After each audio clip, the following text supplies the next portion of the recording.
So நான் எப்படின்னா ஃபுட்டை வந்து ரொம்ப ரசித்து சாப்பிடுவேன். அப்புறம் ஃபுட் வந்து தேடி தேடி போய் சாப்பிடுவேன். ஆக்சுவலாக வந்து பால்கோவா பால் வந்து கோயம்புத்தூரில் கிடைக்கும்னு இங்கேருந்து கோயம்புத்தூர் போய் நான் வந்து சாப்பிட்டு வந்தேன். இங்கேருந்து கோயம்புத்தூர் போவீங்களா? ஆமாம், போய் ஆக்சுவலாக சாப்பிட்டு வந்தேன். ஸோ அந்த மாதிரி புது புது குசின்ஸ் வந்து எனக்கு ட்ரை பண்ணுறது பிடிக்கும். நான் வந்து பியோர் வெஜிடேரியன் ஆக்சுவலாக. ஸோ வெஜ்ஜில் என்ன ட்ரை பண்ணோம், ஃபுட்டுனாலே பிரியாணி தான் அப்படின்னு ஒரு பிம்பம் வந்து வச்சுருக்காங்க. பட் ஆக்சுவலாக அப்படி கிடையாது. வெஜ்ஜில் நிறைய இருக்குது. எனக்கு தெரிஞ்ச நான்வெஜ் எல்லாமே பிரியாணி, சிக்கன், தந்தூர், கிரில்லு இதுதான் நார்மலாக சாப்பிடுவாங்க. பட் வெஜ்ஜில் பார்த்தீங்கன்னா ஒரு தோசையிலேயே ஒரு 20 வெரைட்டி இருக்கும்.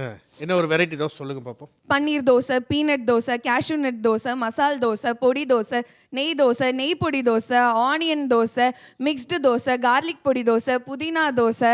இன்னும் லிஸ்ட் வேணுமா? இல்ல, இந்த சந்திரமுகி படத்துல வந்து இந்த ஒட்டியான காசு மாலனும் போது ஜோதிகா அவங்க கண்ணில் ஒரு தேஜஸ் வந்து தெரியும். அந்த மாதிரி உங்க தோசை சொல்லும் போது அந்த அளவுக்கு ஒரு தேஜஸ் தெரியுது உங்க கண்ணில். தோசை சைக்கோஸ் நிறைய இருக்காங்க சார் ஊருக்குள்ள.